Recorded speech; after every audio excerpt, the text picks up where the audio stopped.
this time I'm saying hello first. Hello back. Hi, Rabbi Hoch. Okay, Yes. I'm going to go right back into it. Yes, right, let's get right back into I it. have a few questions. Yes. The last time we spoke, I asked you about the difference between the effort that we put in and the results that we see. Right. And how there doesn't seem to be a correlation. That there are people who are tremendously hardworking and never seem to make a cent, and people who money seems to just roll in. People who like smoke and drink and party and live to 120, and so it's confusing. So when you're at Rosh Hashanah time and you're looking to kind of, do that inventory on yourself, you called it Cheshbon Nefesh. You said that God judges us as we are now. That's what Talmud says. Okay. The Talmud says that we're judged on how we are right now. Meaning that, think about it, that who we are at a given moment is a sum total of our past, right? So the idea of 30 days of Elul to really work on change is so that I come in and it's real that on Rosh Hashanah, when I say this is what I'm committed to, it's real. So it can't be that I come in with resolutions. It has to be I come in with real commitments. And real commitments means that I really have to think, I have to sit down, I have to write out a plan, I have to talk to a mentor, I have to talk to a wise friend, and not overdo it, because coming up with a plan where I'm trying to be perfect, I won't get too far. But what are the decisions in the realm of my inner world, my character traits, my strengths, my weaknesses? Which one or two things do I want to build upon, and how will I do it? What are the one or two things I want to change, and how will I do it in terms of my relationship with perhaps spouse, children, parents, friends?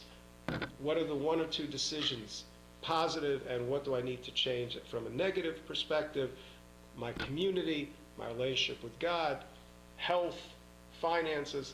You come in with that plan. But what about people who don't come in with the plan? Maybe they don't even know about the plan. I didn't know about what Elul was for till about a decade ago. Well, that's why we're doing this. No, but what if you're standing there in shul? Okay, Right. there's a lot of people who are going to be looking at this who did not use Elul. Right. So let's say you come into shul and all of a sudden you go, okay, and this is what a lot of people say.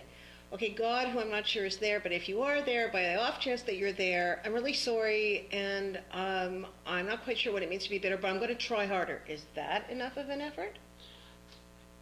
Every little effort makes a difference.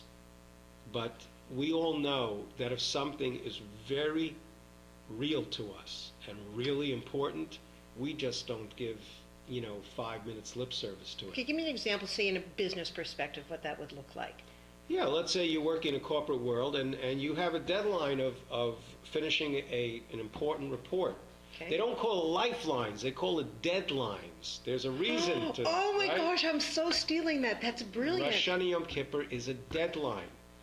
Again, like I mentioned, that God, in a very safe way, looks to scare us a little bit. Now, that's what happens in our emotional world. We're going to live, in our emotional world, we actually believe we're going to live for 100,000 years. So I've got another 10,000 years before I think about growth and change. Comes Rosh Hashanah Yom Kippur, forces me to think about, I'm not going to live forever. One of the things that I've been thinking about is that I've lived the majority of my Rosh Hashanah Yom Kippurs. You personally? Personally. No. At my age, I have lived the majority of my Rosh Hashanah Yom Kippurs. Don't say that. So that is, but that's true. You see, that's exactly the point. We emotionally want to block it out, but the more I integrate that, let's say a person's going to live to 93 years, and let's say they're 50 years old now. They've lived the majority of their lives already. Oy vey. Instead of going oy vey, that makes every year precious and every day precious. But some people are paralyzed by the idea that time is running out, as opposed to motivated by it. How do you get past the paralysis? Just start. Just start. Now, that's the positive energy. Now, just start being the best you can be. Now, but in everything, because that would take me the rest of my life. Let's say a person who just loves doing kindness for people. Okay. The next 2 weeks, just like a marathon. Like a marathon runner, go marathon in the realm of being kind to people. Here's that the will key. get you on a positive roll that will will motivate you to really say, okay, I can do this in the other areas of my life. I can plan. I can come up with the strategies. Okay, you're going to save a few gazillion souls with this answer to this question, which, Right. if what you said makes sense to me, I would have thought that leading with the foot that comes naturally to me wouldn't have the same impact. Like, let's say I love kindness, okay, and then I used Elul to really fast track my kindness. Right. Isn't that like, yeah, it's a no-brainer for me. She's kind, so, that's nothing. I should do something that's hard for me. So many people feel, do you see what I'm saying? The superwoman No, thing. Yeah. it's a female thing, is that if it comes naturally, it has no value. Well, that's all Jews. Jews were so good that we want to be perfect. And we also want to be like Superman and Superwoman but that's not the way to get started. The way to get started is not to be focused on your mistakes and your weaknesses. Holy moly. The way to get started is to focus on your strengths and your accomplishments and to take pleasure in those accomplishments. The proof of it is, there's a classic question. Rosh Hashanah, I'm being judged for life or death. Yom Kippur is, I'm being forgiven for my sins. Well, don't you want to be forgiven for your sins before you come into Rosh Hashanah? Shouldn't Yom Kippur have been before Rosh Hashanah? Yeah, it's inverted. It seems to be inverted. Right. But the answer is, anyone in the corporate world knows this. The first thing you do is, what is our goal? What is our vision? What is our plan? Right? Right. And then the next step, and you're excited about it. So what's the next step? What are the threats? What are the threats that's going to block me from that positive plan? Heavens. Rosh Hashanah is, I come in with really refocusing in on what is truly meaningful, how I'm going to live that much more meaningfully this year, and then from that positive perspective, I look at what are the things that are blocking from me. This is a time period that is completely, totally positive. It's not about beating yourself up. It's not about non-constructive guilt. It's about positive regret, focusing in on the wrong action and feeling positive That's Yom regret Kippur. that motivates me to change. Right. But more than that, if I know where I want to go positively, that in itself is the greatest motivation to want to change from my weaknesses. Here's That's the what issue. it's all about. We all want to know where we want to go positively, where Right. it comes to making money or being successful in our fields or finding a spouse or, getting our kid to change. Right. So it sounds to me like you're saying that the motivation is supposed to be where I want to go in terms of my character, my ethics, my spirituality. I mean, we're not exactly praying for, are we standing there praying? Well, we also should have goals for our children.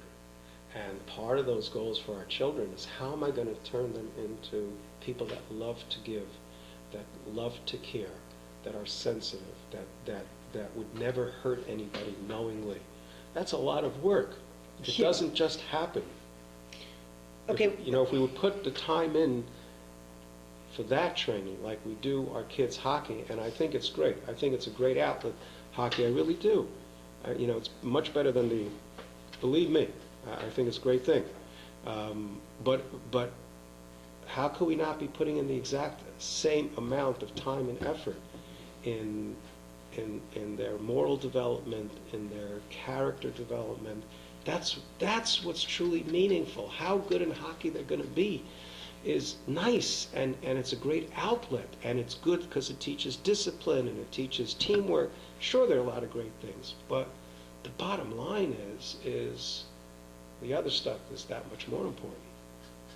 Okay, when we talk again, I want to talk to you more about the kid thing, okay? Sure. Okay, thank Okay. you. You are so welcome. Thank you.